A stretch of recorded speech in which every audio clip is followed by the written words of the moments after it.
Existe um crime que a Igreja Católica não perdoa. Não é o roubo, não é a traição, não é sequer o assassinato. Para cometer este pecado, você não precisa ferir ninguém. Basta fazer um juramento. Em 1738, o Vaticano decretou que qualquer católico que entrasse para esta ordem secreta estaria automaticamente excomungado, sem julgamento, sem defesa, sem perdão. Eles construíram as catedrais onde os papas rezam, mas foram proibidos de entrar nelas.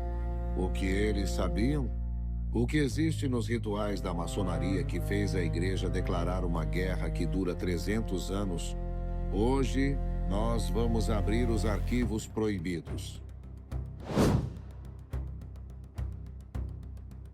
Durante mais de 3 séculos, uma tensão silenciosa, mas persistente, marcou a relação entre duas das instituições mais influentes da história do Ocidente. De um lado, a Igreja Católica, guardiã de uma das mais antigas tradições religiosas, a Rocha de Pedro; do outro, a maçonaria.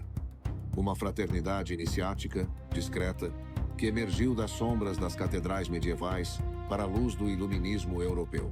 Mas afinal, por que a Igreja proibiu sob a pena máxima da excomunhão que seus fiéis cruzassem as colunas do templo maçônico? Foi uma questão exclusivamente de fé? Ou existiam elementos políticos, filosóficos e sociais que os livros de história raramente contam? Neste documentário nós não vamos especular, vamos analisar os documentos oficiais, as bulas papais e o contexto histórico real que moldou este conflito. Para entender o conflito, precisamos entender a origem. Embora as lendas falem do Templo de Salomão, a maçonaria moderna nasce oficialmente em 1717 em Londres. Mas o verdadeiro marco ocorre 6 anos depois, em 1723, com a publicação de um documento crucial, a Constituição de Anderson. Aqui a maçonaria deixa de ser operativa, feita de pedreiros que cortavam pedras, para se tornar especulativa, feita de filósofos que moldavam o caráter. Os princípios eram revolucionários para a época: liberdade de consciência, tolerância religiosa e a busca da verdade pela razão. A ordem exigia a crença num ser superior, o grande arquiteto do universo. Mas e aqui reside o primeiro ponto de atrito. Essa definição era ampla, não confessional. Era o espírito do iluminismo a ganhar forma, a valorização da autonomia humana acima da submissão cega. O Vaticano observava, e em 1738 o silêncio foi quebrado.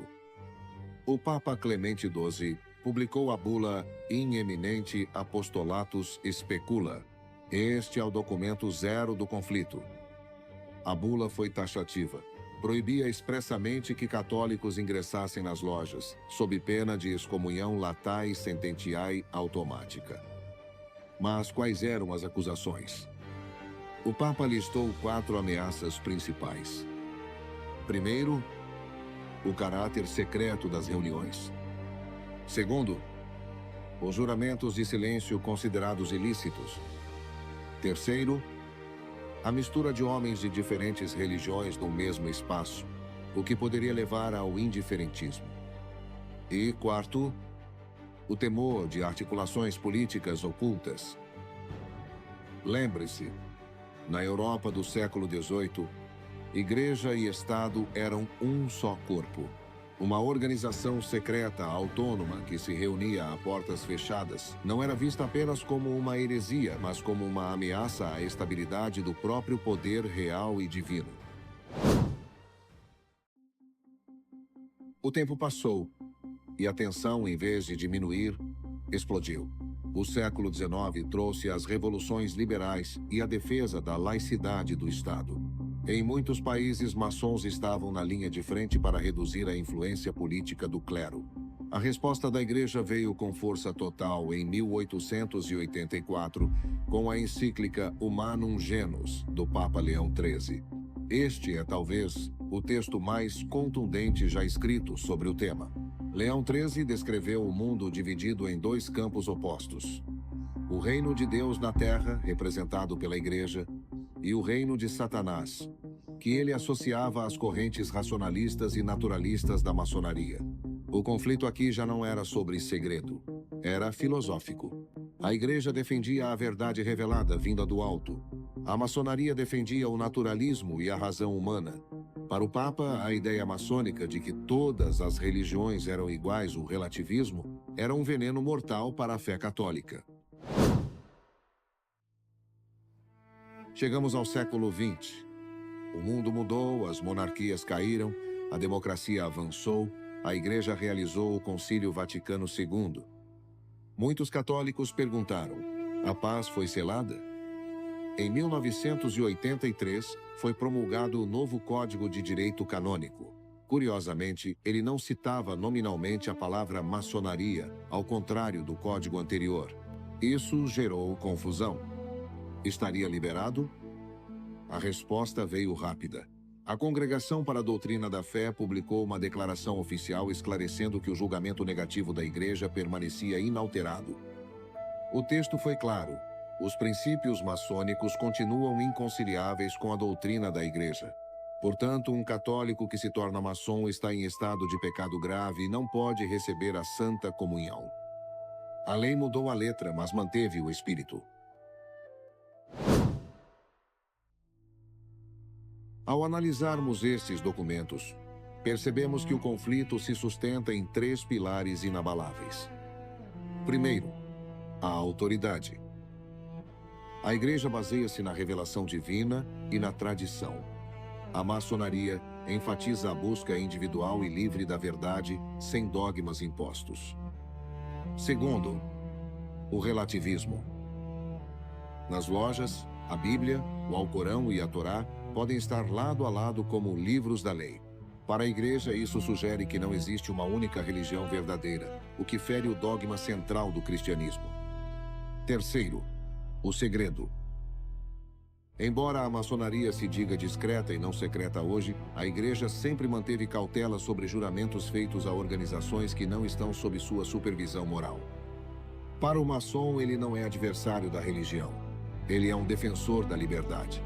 Para a Igreja, essa liberdade, sem a guia da doutrina, é um abismo. E hoje, a história virou mais uma página com a morte do Papa Francisco. Durante seu pontificado, muitos especulavam que a Era da Misericórdia poderia finalmente trazer uma trégua definitiva ou uma mudança nas regras. Houve diálogos, houve aproximações informais, houve esperança. No entanto, com o fim de seu ciclo, a realidade se impõe de forma sóbria. A estrutura milenar da Igreja demonstrou, mais uma vez, que seus dogmas sobrevivem aos homens. Os documentos assinados, as bulas decretadas e o código canônico permanecem vigentes, indiferentes à troca de quem senta na cadeira de Pedro. A Igreja continua a proteger a integridade de sua teologia. A maçonaria continua a preservar a antiguidade de seus ritos. Ambas seguem paralelas, como trilhos de um trem que olham para o mesmo horizonte, mas jamais se tocam. Muitos desistem no meio do caminho, satisfeitos com respostas rasas, mas você chegou até o final desta análise.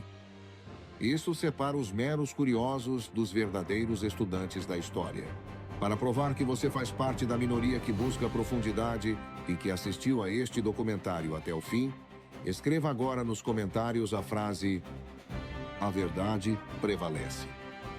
Assim saberei quem são os verdadeiros guardiões do conhecimento que acompanham este canal. A história entre a cruz e o compasso não é apenas um registro de disputas antigas. É um lembrete perpétuo de que homens passam, papas partem, mas as instituições e suas verdades permanecem. Inscreva-se no caminho da sabedoria. Aqui, a busca nunca termina.